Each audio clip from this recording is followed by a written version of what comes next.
Yes sir. है ना। चलो, तो ये 2 रुपए ने क्या करे, वापस कर दिए। तो अपन ये 2 रुपए का नोट करके रखेंगे, क्योंकि अभी तो जेन्युइनली अपन ने अप्रूव कर दिया। ठीक है कि नहीं, है ना। हेलो। Yes sir.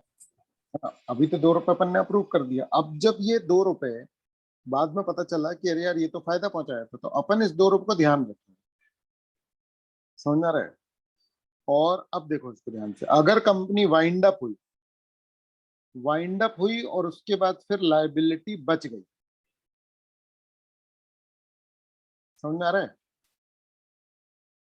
ठीक है, तो वो लायबिलिटी जितनी भी बची है, तो अप टू 2 रुपीज तो हम मंगा ही लेंगे हर शेयर होल्डर से, जब तक ये लायबिलिटी ना चुक जाए। तो अब ठीक 2 रुपए सर। अगर आ गए, तो उसके बाद फिर अगर लायबिलिटी बच गई तो बच गई, मतलब लिक्विडेशन के रूल्स भी अपन फॉलो कर रहे हैं और रिडक्शन का इफेक्ट भी नलिफाई कर रहे हैं। समझ में आ रहा है। मतलब अपन सजा नहीं दे रहे फिर शेयर होल्डर कि नहीं, अब तुमने गलती काय को करी, अब 2 रुपए से ज्यादा भी पे करो, जितनी लायबिलिटी उतनी पे करो, ऐसा नहीं करेंगे अपन। समझ में आ रहा है क्या। Yes sir. चलो। सर एक तरीके से अनपेड अमाउंट बुलवा रहे हैं जो उनको वापस मिल रही है। बिल्कुल बिल्कुल बिल्कुल, ऐसे ही मत समझ लो कि तुमने जितने का फायदा पहुंचाया उतने तक उनकी लायबिलिटी अभी भी है। अगर वाइंडिंग अप में जरूरत पड़ी तो मंगा लेंगे, है ना। ऐसा भी हो सकता है ना कि वाइंडिंग अप में जरूरत ही ना पड़े, है कि नहीं।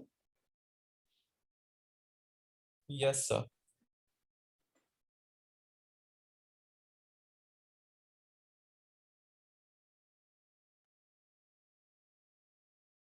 है ना। हेलो। हाँ हाँ, ठीक है। फिर क्या है।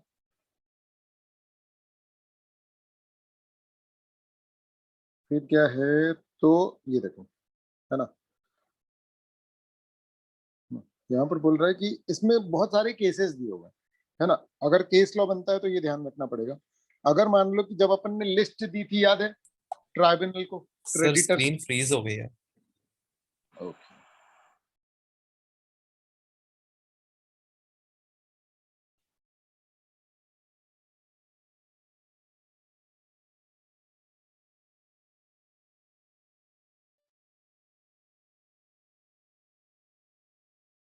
हम्म, हुआ क्या, दिखा क्या, हाँ सर अब ठीक। है ना। हिल रही है स्क्रीन, है ना। Hello yes sir. ना। चलो, तो अब ये देखो जरा ध्यान से कि समझना, ट्राइब्यूनल किसका ध्यान रखेगा, क्रेडिटर्स का। क्रेडिटर्स का। ट्राइब्यूनल को कैसे पता चलेगा कि क्रेडिटर्स कौन है,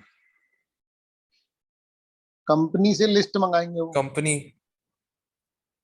है ना। अब कंपनी इस लिस्ट में अगर किसी क्रेडिटर का नाम शामिल ना करे तो लफड़ा फंसेगा ना। तो अपन इस क्रेडिटर की बात इस वाले प्रोविजन में कर रहे हैं, समझे क्या। हाँ सर। है ना, where the name of any creditor entitle to object by reason of his ignorance of the proceedings of the reduction, मतलब उसको पता ही नहीं था रिडक्शन हो रहा है, तो उसका नाम ही क्योंकि अपन ने लिस्ट में नहीं इंक्लूड किया था। समझ में आ रहा है। ठीक है, और रिडक्शन के बाद कंपनी ने डिफॉल्ट कर दिया, हाँ सर। मतलब कि कैसा प्लान था ये, कि उसी के साथ लफड़ा कर दिया, है ना, with in the meaning of section 6।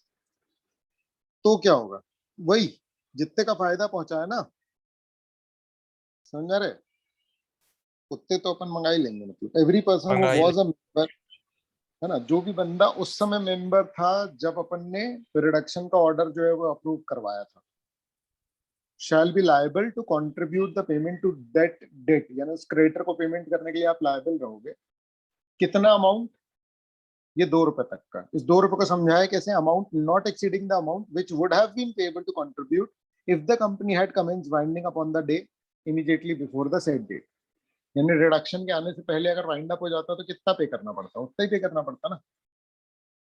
समझे क्या। Yes sir.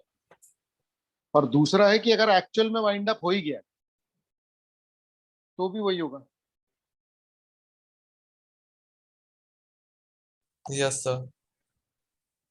ठीक है ना बच्चे? हाँ sir.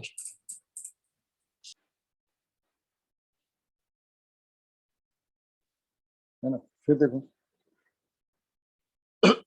if the company is wound up, the tribunal may, on the application of such creditor and proof of his ignorance, as if as it thinks fit, settle the list of persons who are liable to contribute and make and enforce calls and orders on the contributory settled on the list as if they were ordinary contributories in the money. ठीक है, मतलब normal contributories की तरह वो liable होंगे। Point यही है, समझ में आ रहा है? अब इसके लिए शब्दों का चयन तुम लीगल कर सकते हो या अपने शब्द यूज कर सकते हो। ठीक है बच्चे? Yes sir. फिर रिडक्शन की बात नहीं माने तो जानबूझ के नाम अगर हटा दिया किसी बंदे का, है ना, क्रेडिटर का, या झूठ बोला किसी क्रेडिटर का अमाउंट, ठीक है, या फिर वो जो कंसीलमेंट है वो छुपाना है या झूठ बोलना, उसको बढ़ावा दिया, जितने लोग शामिल हैं सबको लपेटे में लेंगे और 447 में डाल देंगे। ठीक है ना? ठीक है। Yes sir. Yes sir. बाकी कंपनी जो है वो पब्लिश नहीं कर पाई ऑर्डर, तो 5 लाख से लेकर के 25 लाख तक का फाइन। क्योंकि पब्लिश नहीं कर रहे हो तो फिर ऑब्वियस सी बात है, फिर शक वो मरता है कि भैया क्यों नहीं पब्लिश कर रहे थे, है ना? हाँ ठीक है, सर। ठीक है। अच्छा, बायबैक अलग चीज है, ये समझ लो। Buyback is different. समझ में आ रहा है? बायबैक तो बहुत पॉजिटिव वाइब्स लेकर के आता है, मतलब। हाँ सर। ठीक है ना? हाँ। ठीक है, ये अलग चीज है। तो अब इसी चीज के रूल्स हैं। अच्छा, अगर आपको याद हो कि मैंने ये इसके सिंपल प्रोविजन हिंदी के मैंने लिखवाए थे क्या?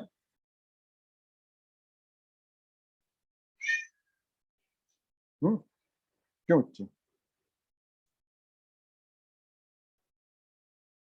नोट होंगे तुम्हारे पास कहीं, अगर उस समय की होंगे तो? क्यों? Hello hello. ठीक है, कोई दिक्कत नहीं है ना? ट्रैवल के पास जब एप्लीकेशन लेकर के जाओगे रिडक्शन की, तो ऑडिटर से सर्टिफाई करा लो, list of creditor, deposit repayment, AS निभाए हैं, ये सब ऑडिटर से सर्टिफाई करा लो। समझ रहे? Latest accounts. समझ गए? Hello hello. Yes sir. Yes. है ना? ये रूल्स हैं, तो ऑलरेडी हम डेप्थ में बहुत आ चुके हैं। समझ रहे? तो रूल्स में कोई तिकड़म नहीं है, सिर्फ डिटेलिंग है। तो अगर आपको केस लॉ आता है, और अगर आप इसमें लॉ की बात भी लिख सकते हो, क्योंकि इसमें लॉ की बात भी बहुत ज्यादा ही है ना? तो रूल्स की डिटेलिंग अगर एक आध पॉइंट कम भी होती है तो नंबर कुछ खास नहीं कर सकते। समझ रहे? हो सकता ना ही कटे, मतलब बिल्कुल। समझ गए?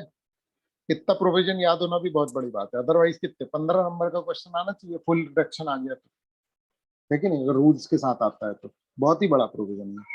ठीक है बच्चे? हाँ। है ना?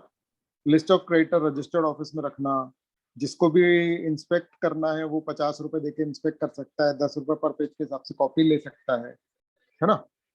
और जो ट्राइब्यूनल नोटिस भेजेगा सीजी इन सबको, तो उन सबके फॉर्म नंबर है यहाँ पर। ठीक है? RSC 2 है सबके, बस क्रेडिटर का है 3। ठीक है ना? फिर क्रेडिटर्स को नोटिस कंपनी भी भेजेगी, है ना? Notice shall be sent by the company as per the direction given by the tribunal. समझ में आ रहा है? Yes sir. है ना? तो क्रेडिटर हाँ सर।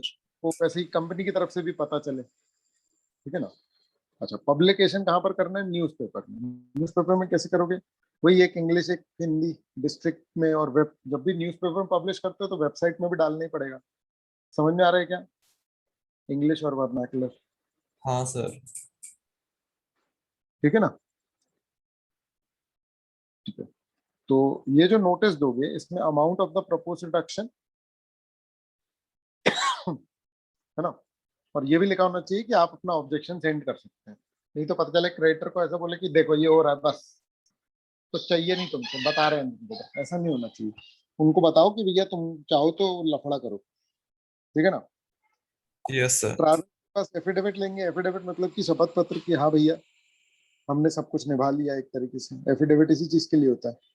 ठीक है ना, तो 7 दिन के अंदर अंदर, ठीक है, RSC 5 में।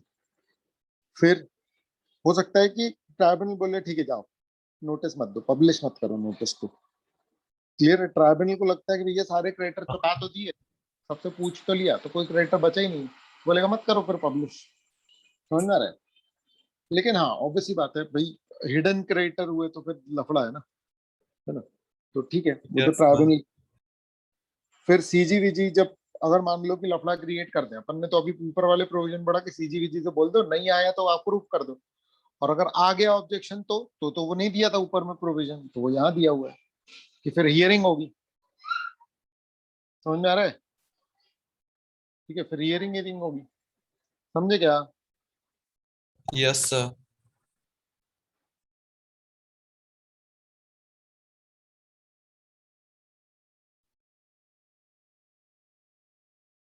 Hello. हाँ Yes sir.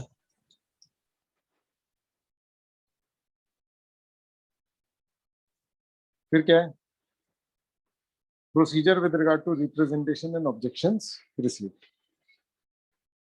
The company shall submit to tribunal सारे रिप्रेजेंटेशन, मतलब कि जो रिप्रेजेंटेशन आए ना उनको ट्राइब्यूनल में सबमिट करेंगे। मतलब अपन ने क्या किया, ऑब्जेक्शन मंगाए, ऑब्जेक्शन आ गए, तो अब फिर हियरिंग होगी, वही बात है ना। इन सबको कंसिडर करने के बाद हियरिंग के बाद फिर अब सब सेटिस्फाई हो गए तो फिर फर्दर आगे बढ़ेगी बात, नहीं तो फिर तो कैंसिल ही हो जाएगा। ठीक है बच्चे,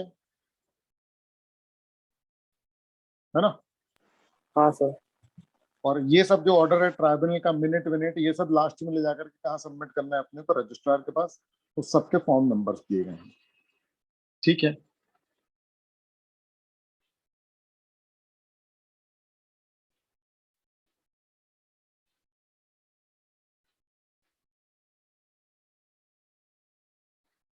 ठीक है, ठीक है, ठीक है, ठीक है, यस